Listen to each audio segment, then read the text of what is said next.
Today we are talking on the topic of live streaming and why you may not be getting very many views on your lives or on the replay. So if this sounds like an interesting topic for you, then do consider sticking around. What I'm sharing with you, absolutely 100%, is the stuff that you need to be thinking about, because live video, as you know, is going up and up and up in its popularity, in its skill set in terms of what we're able to now do with live video. And we're seeing a lot of communities across social media platforms, but particularly here on YouTube, where we are being shown like, hey, you've got to take your stuff to the next level. If you're part of Nick Nimmins' community or the StreamYard community, Ecamm, to name but a few, you will see that there's a lot of emphasis around how to professionalize your live streams and some of the things that you can do with the software and tools available to you. But I want to talk to you from the viewpoint of when it comes to building those relationships with your community, what's going to get you more views and greater engagement? Because ultimately, this is about attraction and about retention. And it's also about us developing that know, love, and trust with our audiences so that we start to build a community that is really solid around our topic. It's about the customer journey, and it's about using this tool to build that relationship, as I'm saying, and the things that you need to avoid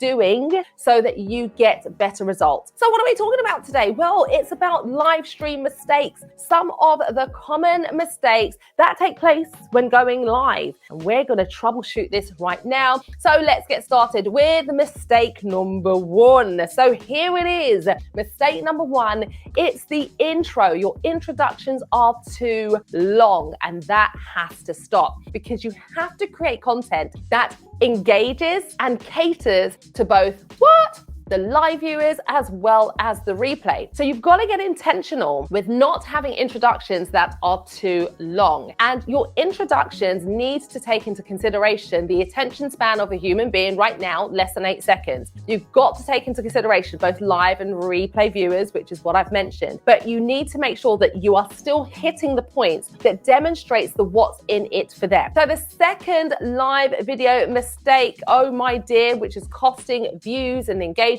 is missing engagement and personality, not from the viewpoint of your audience, but from the viewpoint of yourself. So what do I mean by that? And what do you possibly think that I mean by that as well? When it comes to us going live, it's really important that we are taking the time to bring our unique ninja sauce to the mix. That is us, our personalities. Too many people will go live and you start to see them just, it's like watching paint dry. There's this plethora of information that needs to be said. And I get that. We do want to make sure that we are adding value and creating the experience. But a lot of the time people feel like when they go live, they have to lose their personality. There are a number of things that go with that. I know that it's your business, it's your brand, and you want to put your best foot forward. But putting your best foot forward to be able to better connect with your audiences is all about the relatability. Relatability, that touch point with your audience, is what's going to help you to have greater success. If your audience feels like they're part of the conversation, so again, it's the engagement part, they feel like they like you because you're letting them into a little bit of yourself, you're showing the human behind the brand. A lot of people forget that. So I want to encourage you to not be shy,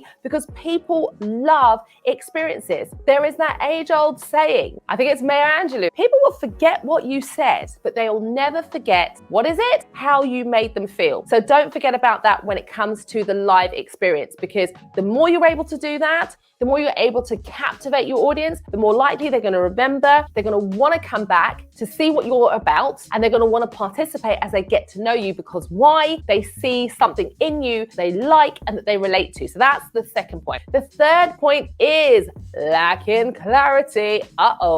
It's got to be clear to your audience why they are actually there. You will see a lot of people that go live. I'm talking across social media as a whole, where people are going live, they're not prepared enough. There might even be nerves. So this is not judgment, what I'm saying here, but there are a number of things that take place in that live stream where that content creator, that business owner, loses the audience because they have not been very clear and concise in their messaging. Remember I said earlier on, it's about saying who you are, what you do, and demonstrating the benefits for them pretty much straight away that hooks them in. We hear a lot of marketers talking about the 3-second hook. Let me know if you've heard that yourself. We hear a lot about it on the old Instagram. Oh, you gotta have your 3-second hook for your reels. Oh, you gotta make sure that you got your 3-second hook in your captions. We hear it here as well on YouTube. And yes, 100%, I agree with that. But ultimately, somehow this gets forgotten about when it comes to live videos. The next point is zero interaction. Oh dear. What I would say to you is that don't get yourself bent out of shape thinking, oh my goodness, I've got to say all of these things and I've got to talk to people as well. It's a little bit too much. I can't manage it all. Sometimes what you can do just to hook your people in and keep them engaged is acknowledge them, generally speaking, and give them a very simple call to action. I'm going to get to your comments. Please put your questions and then go back into what it is that you're saying, because then your audience are hearing that you've acknowledged them. Oh, okay, Janine's seen me. Oh, okay, she's seen my comment. Let me hold on for a bit longer. And let me just preface and say that it is quite rare that people watch all of your lives all the way through, especially on the replay. But that is the general consensus for video as a whole, for the consumption of content. Why? Because our attention spans are much shorter. And there's a lot of things that are vying for our attention. So just be okay with that. Don't think that people drop off or they're not necessarily interacting initially, that it means that you're doing something wrong. Still keep putting the things, the processes into place, all these little things. So the next point is we've got a couple more to do. Your content is lacking value, which is why your audience are actually dropping off. And so what you want to make sure you're doing is creating simple but effective, high value touch points for your audience. Nothing that is overly complex or complicated, because if that content is just way too mind-blowing, your audience are going to check off. So you want to be able to give them quick wins, much like if you have, for example, a lead magnet. We know that lead magnets are all about giving your audience quick wins and tasters for your paid programs and services. Make sure that the information is valuable. Don't let it lack value, but don't make it be overloaded and overwhelming for both yourself and for your audience. Because if you do that, that's where you will lose them. So again, going back to just having maybe 3 points initially when you're getting started, remember that you're going to always be demonstrating the why and not the how, and positioning yourself as that confident expert that I know that you are. And if you're struggling with confidence, stick with me, kids. You're going to be all right. The final point is a poor lighting and sound. Those are two of the main reasons why people are like, no.